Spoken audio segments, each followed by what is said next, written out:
is Michael Kreider here with Android Police. We are at LG's media preview event at Mobile World Congress 2014 in Barcelona, and this is the LG G2 Mini.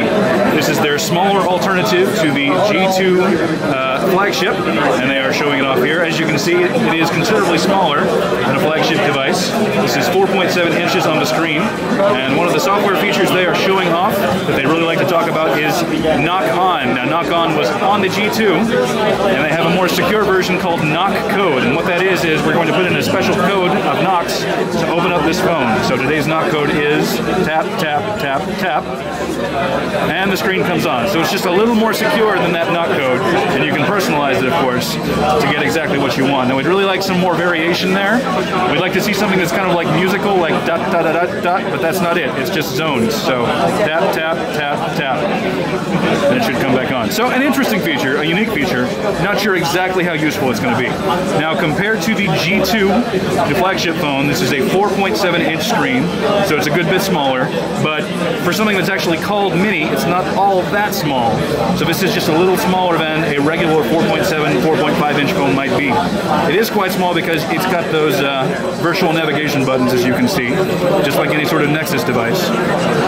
It is a 960 by 540 screen, so a considerably lower resolution than any screen that you might see in this same class. Underneath, you get a Snapdragon 400 processor, 1.2 gigahertz. That is a quad-core processor. You only get 1 gigabyte of RAM, so since this is running a latest version of KitKat, that is going to tax it a bit. It'll be interesting to see how well it performs. As you can see, just based on these transitions with LG's custom user interface, it's doing okay. It's doing pretty good. We don't have a connection here, so we can't see how that's going, but it's performing admirably, I'd say. It's obviously not a class-leading product, but it is doing all right. We do have that 1 gigabyte of RAM. On the back, you have an 8-megapixel camera. You can see LG's telltale back-mounted buttons here, the flash module. The build quality is pretty basic. We've got some matte plastic here, pretty standard stuff, and as you can see, LG's got its interface going. Some of the other unique features are in the camera, and they've got some interesting ideas there. We won't go into that today. This is the LG G2 Mini, the alternative to their flagship G2.